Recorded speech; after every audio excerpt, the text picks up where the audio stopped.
Hello everyone, this is Depends Politics Asia, and this is the summary for the day of 1101 to 1102 for the 28th of February to the 1st of March. And we're gonna start off with from the south, and then we'll go anti-clockwise direction. So we're gonna go on. I also did a summary for the summary of the frontline changes. So it's a frontline history of February. So the entire February, you can see the changes. I've published it in the DPA war channel, so you can check it out. So over in the Kherson front, we have fighting reported in the Dniprovsky direction. Is reported by both sides. Ukraine and the Russians both have mentioned about it. So some attack probably coming in this direction. Shelling is reported at Toretsk and Antonivka, mentioned by the Russian Defense Ministry, and so that's about it. The Russians on Friday, which is the 28th of February's report, they do not do they do a weekly summary, so they don't have the daily report for that day. So we only have the daily reports from the Russian side for the 1st of March. So over in the Zaporizhzhia front, we have a continuation of offensive in the Zaporizhzhia region. Fighting is reported at Kherson, reported by the Ukrainians, and the Russians. Kharkiv reported by the Ukrainians. Nestyanka by the Ukrainians. Malatomashka by the Russians. So is Novoparovka as well as Sharifne by the Ukrainians. So if you just read their reports separately, you may think that it's not that big. But when you combine it, you realize that they're all talking about different places, which means the offensive is at least the operations happening in this region is actually much bigger with across this entire front line. And the Ukrainians call this as one front line. They call this the entire region as the Kharkiv direction. So which I mean is not entirely wrong, but personally I cut it into two pieces because usually the operation at Kharkiv seems to be like entirely different from the one at Kupiansk. Kupiansk usually have a totally different objective. So before I continue, so this is not part of the situation right now, but I just explain a bit. When the Ukrainians attacked in their 2023 counteroffensive, they were trying to go down to Novoparovka and hit to Tokmak. This is like a separate operation, on its own. And then from Kupiansk, it was an operation going to Vasilivka and then heading westward, which is why this is actually two different front lines. They have very different objectives into this in these two regions. So from Kupiansk, the aim is to head westward and then clear the. And where's another? Yeah, and go for the nuclear power plant as the Zaporizhzhia nuclear power plant, and then continue to head westward. Typically, this force they go down to Tokmak, then they will go for Melitopol further south here. So which is why it's two different front line to me. Like the Melitopol is here. This is the big city here. This is the major objective. So. And the other one which is just going to go to the Kherson River and go all the way south. So it's a two different thing. Yeah, so that's just something that I want to share. Over in the Velika Novosilka front, we have some shelling being reported by the Russian side. Zeleny High and Iskra. It's interesting. The name Iskra is so much shorter, but somehow the Ukrainians do rename it as Avdiivka. Kletsove. Maybe it's a naming this after someone, I'm not sure.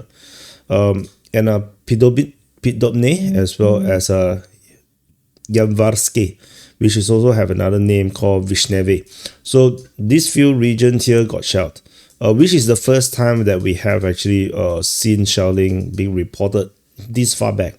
And it might be a case where the Russians have now objective to really go for the rest of the Donetsk region. As you can see, all these settlements lies around the rear positions of the border between Dnipro as well as Donetsk. So that thing, this is maybe a sign. This is a big sign of the beginning of the Russian push fully, not towards this point. So we shall see how this, whether this will play out in that sense. At the front line, we have fighting reported at Rivnopil, according to the Ukrainian Defense Ministry. Over at this sector in the Bulatske Skudne region, the Ryba, the Russian source, have announced that the Russians have captured Skudne and Bulatske, and I believe that the Russian Defense Ministry actually also announced the capture. Give me a second. A second. So it's for you, it's only a second. For me, it's not a second. But yeah, I confirm. Remember reading this. So I added the Russian source in. The Russian Defense Ministry also announced the capture of Bulatske and Skudne. So this is actually not entirely surprising given the fact that where the front line is, where the geolocations are, Russian forces geolocated inside Skudne. The claim currently by Russian mapping is that Russian forces have taken the entirety of Skudne, which is entirely believable given the tactical situation around here. Other geolocations confirm Russian presence around this area, and given this finger, remember this finger? Yeah, the Russian mapping claims that there is no such finger. No, it's too horny. The Russian forces basically have actually taken the entire Bulatske region. So mainly that's the front line in this sector. I think after securing, the Russians will continue to push harder northward. Fighting is also reported at Privilne, according to the Russian sources. So mainly that's about it. The fighting here is also reported by the Ukrainian side, I think. Yeah, only Skudne is reported by the Ukrainian Defense Ministry. Privilne is mentioned only by the Ukrainians as well. No, so they don't talk about Bulatske at all. They talk about Privilne. So interesting in that sense.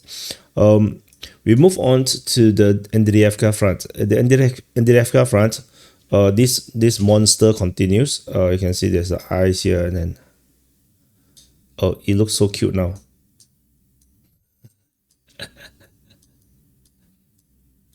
Okay, so anyway, over this sector, the battle of this trio continues. The fighting is reported by the Ukrainians at Avdiivka, Constantinople, I think it's Ukrainians. Luckily it's by Ukrainians. The Russians do not talk about this at all. I think to the Russians this is already secured, but I'm not sure. Geolocation of Russian forces in the north, and a battle of Avdiivka continues. There is Ukrainian forces geolocated in the north of Constantinople. So this does confirm that the Ukrainians still have a presence at least in the north, which is pretty much operational and circumvent if the Russians are still at this region here. So the Russians are still allegedly still pushing in the Ulakli region, which is really hard to imagine why the Ukrainians still want to stay there. But yeah, so that's the front line over in the Avdiivka. Further up north, in the southern flank of the Pokrovsk front, we have fighting reported at Bodanivka by the Ukrainians. Nediivka is by the Ukrainians, Preobrazhenka by the Ukrainians. So the Ukrainians are reporting these Russian attacks. Zaporizhzhia is not mentioned, so the capture seems to be certain now because the fighting is now moving into Bodanivka. So that's all. In the Pokrovsk sector, we have, give me a second. Oh, yeah. Correct. I get very confused. Yeah, because it's over midnight in Singapore. It's like 3rd of Feb already. So it get a bit confusing because this is not the 2nd March report. So no, then I suddenly I realized, yeah, whatever. It's okay. It's my problem. So over the Pokrovsk front, we have mention of Udashny by the Russian and Ukrainian Defense Ministry on the 1st. Ukrainians reported fighting at Kotline on the 28th. And then Russians talk about Visrove, Ukrainians talk about Pishane. Russians and Ukrainians talk both about Pokrovsk, and Novo-Ukrainka is mentioned by the Ukrainians. So all in all, the Russians are still attacking in these sectors like this. And so very, yeah, it is, I would say that this is mostly now very skirmishy. I think other than Pischane, which the Russians would like to push them out, push the Ukrainians out from the Pischane, which they previously have already claimed capture. I think the Russian front line is going to hold at this position. I think anywhere closer might be a bit too fierce. The fighting might be a bit too fierce for the Russians because the general encirclement of Pokrovsk or envelopment or flanking movement has not been achieved yet. And they also have not tried to push northward yet over from on the western side of Pokrovsk. As I mentioned before, the likely objective is to cut this highway leading all the way to Dnipro. So it's Dnipro, right? Of the Polovrat. So it leads to Polovrat. This one I think is lead to Dnipro. It's already cut. So I think the Russians will want to push up, but tentatively I think there's probably a lot of distraction. All the Russians are trying to do rotations, and possibly these are all possibilities. In the Minohrad sector, there is some interesting developments. Fighting is reported at Kozatske for the first time. It's also known as Moskovske or Makovske. So fighting is reported in this region. So this is mentioned by the Russian Defense Ministry. Ukrainians are still talking about Promin, and the Russians talking about Minohrad or Dimitrov. Lysivka is mentioned by the Ukrainians. There's some attacks being reported there on the 28th. So the Lysivka is still being fought over, which is kind of a surprise to me, because I thought that it would have fallen a long time ago. Fighting is reported towards Minohrad, Kozatske, and Promin. So this is a bit interesting if you ask me, because of the appearance of Kozatske. So we shall wait and see whether the Russians really make some major push in this sector. So let's see how this goes. Moving on, over in the northern flank of the Pokrovsk front, we have fighting reported over at Yelizaveta by the Ukrainians, Baranivka by the Ukrainians, and Novopotavka is by the Ukrainians. You can see that the Russians hardly talk much in their report. So Yelizaveta, Baranivka, and Novopotavka.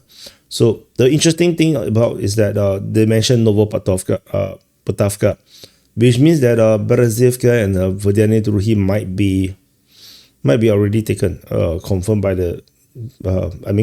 taken based on the reporting. Because why would you push for Novopotavka if you have not secured these two? So that's something. But the fighting at Baranivka does seems like the Ukrainians may have resecured Zelenipole. There's a possibility.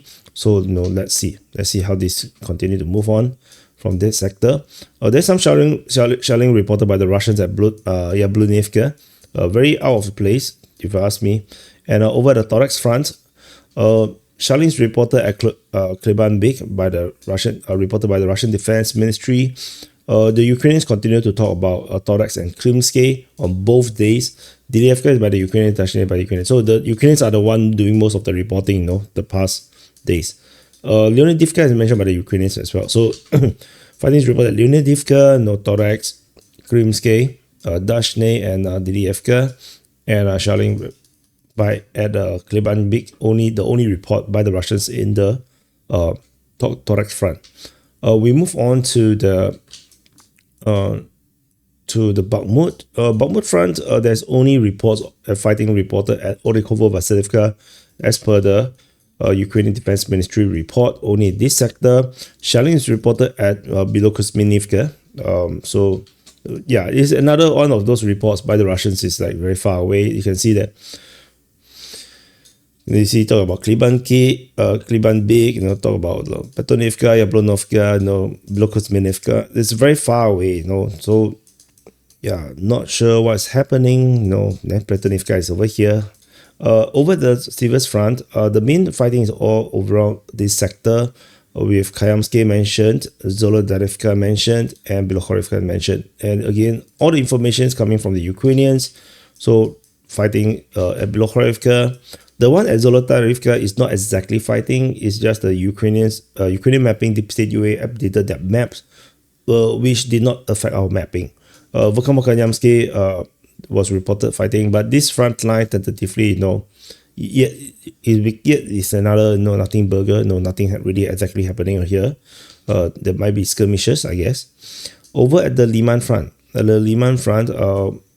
we have quite a bit. Mainly is in the northern side. Southern side there's really nothing much. Mainly is the northern side. We have Yampolivka mentioned by the Ukrainians, Nove by the Russians and the Ukrainians. Ukrainians mentioned Novo Mihailivka and Katerinivka. Ivanivka is also by the Ukrainians. So the Russians hardly talk much in their reports lately. So fighting is reported at Novo Mihailivka, Katerinivka, and Nove, Ivanivka, and Yampolivka. The interesting thing is the Nova is mentioned by the Ukrainians and the Russians, but somehow even there is still fighting at Avdiivka. So how did the Russians reach there? How they reached Norway is unclear, because it's a bit far, right? So let's see how this let's see if we have any intel in the future. But I mean the Russians did claim the capture of Lyubivka. So I mean, I wouldn't be surprised the front line actually looks something like this. The front line looks something like this. So which then makes sense that there's fighting at Katerinivka, Novomihailivka, and Novy coming from this bulge here. So let's wait for the frontline changes. No, so far, no, there's hardly much frontline changes in the past 2 days. So very, very few frontline changes to report on. Over in the Borova front, fighting is reported at Zaporizhzhia by the Ukrainians. Lozova is mentioned by the Ukrainians. There is geolocation of Russian forces at Nadia. This is actually one of the latest information. This comes today, which shows the Russians have actually made a move at Nadia in this region, which is generally very quiet. So that's something. So far, not maybe the reports are not in yet because I didn't talk about today's report. So fighting report Zaporizhzhia, Lozova, and Nadia is geolocated. So moving to the Kupiansk front, Novoosinovi against Ukrainians, Kupiansk, Vislovy again is another shelling report by the Russians.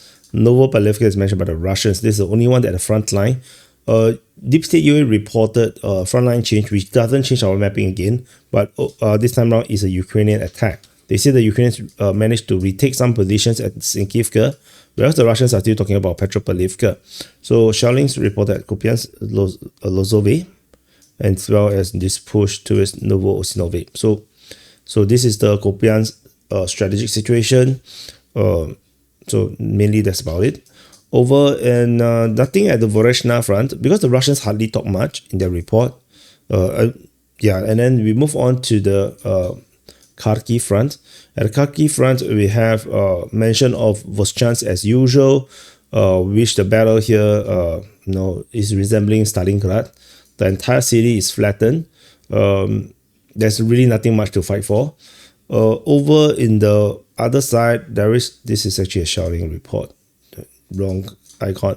The Russians mentioned Kharasivka and Lipsinove, which, like I said, the somehow the Russian reports is all shelling. Like the locations that they quoted in their reports are also very far away from the front line. I'm not sure if I want to interpret this in any way. So yeah, it is what it is. We shall see how this goes. And now we go into the Kursk front. At Kursk front, in the southern flank, we have the fighting reported at Guevo and Krylovka. The reports in the Kursk front is all Russians. So the Ukrainians hardly talk about Kursk at all. So yeah, the Ukrainian Defense Ministry do not talk about Kursk. They only talk about how many attacks and defense operations is in Kursk, and that's it. They don't talk about the details. So don't expect much from the Ukrainian Defense Ministry. Deep State does do some mapping on that. So how they get information is beyond me. So Krylovka and Guevo. So that's all. Just to check this recording. And press the subscribe button and like. No, I'm going for 100k. And we are only 7,000 away. So so it's not so far. Help me. If every one of you guys that's not sub now, definitely I will get there like almost instantly. Shellings reported at Oleshnya, Gogolevka, Robeskina, Zaleshenka, and this is the Kinyanzi, yeah, something like that. Gotarovka, the fighting at the front line, other than the Krylovka that is mentioned, is probably Manovka, Bondarevka, and Merne. So this is strategic situation at Sudja. Nothing really changed. This is pretty much the same thing for the past many days. And then over the northern flank, we have fighting reported at Chikaskoye, Porashnoe, and Malaya Loknia. So that's all. The first report, the 28th of Feb report, they only say Chikaskoye. Then I was like, what? Then in their second day report, they say the full name. So it's like, okay, because Cherkasskoye is nothing. There's a lot of Cherkasskoye everywhere. And then in the western flank, there is some major news. So Russian forces are attacking at Lebedevka. And then the Ukrainian mapping have acknowledged and corroborated the Russian mapping. They now map that the Russians have actually taken this position, and the gray zone stretches all the way to the border, confirming that the Ukrainians have been entirely pushed out from the Darino region. The Russians have indeed, as per reported by the Russians, taking back all the territory around the Darino region, all the way to the border. And so mainly that's about it. There is geolocation of Ukrainian forces running away near Novenke, according to the Ukrainian mapping. And allegedly the Russians are making a push for Novenke. They listed this area as a gray zone. So let's watch on and see whether the Russians would push on into Sumy region. I saw 1 or 2 or 3 of you guys asking me on the comments, what happening at Sumy? Nothing's happening at Sumy. So yeah, it's a bit funny, you know. People ask me, I'm not sure, maybe maybe you guys watch something from no other YouTube channels, which might blow things up, you know, make nothing burgers look like, you know, Big Macs. Because nothing is happening, so I didn't report anything because there's nothing to report. So, which is kind of funny when, you know, people ask me this. I was like, huh? Like, as it, I was like, I wonder, did I miss something? No, so nothing's happening at Sumy. There's some shellings here and there. There's some geolocation of some shellings, which I think I didn't indicate. Then these pushes is also not confirmed. Like, the mention of the Russian by the Ryba, the pro-Russian source, noted this mapping that the Russians have pushed into Zuravka. This is not confirmed yet. Like, we don't have the corroboration for this yet. The Ukrainians mentioned the Russians pushed into Novenke because of the gray zone they have mapped. But of course, this is also not entirely confirmed, because they probably saw the video of their own guys running away from Novenke, and then because they're not there, because they retreated from the region, they put it as a gray zone. So that's a possibility as well, because it's so close to the border. So I mean, it's not very wise to have troops to stay there. It's more important to hold Avdiivka, which is a much bigger town. So maybe that's about it. Yeah, I'm so tired. I was quite burnt out during the week, and then the weekend. I was quite burnt out. So yeah, and that's about it. So thank you for watching. Do press the like button, subscribe. Let me know if this energy level is okay, or I need to be more high energy like I usually do. Because if you watch my early videos, this is usually how I talk. Like, you know, a bit lower energy. I'm not sure. The lower energy is less tiring, but because I'm so fatigued right now, and there's a DP open mic coming, so it's gonna be a spicy one, I think. So do check out the DP open mic. I will drop the link here later when it's up. And yeah, so that's it. I'll see you guys in the next update.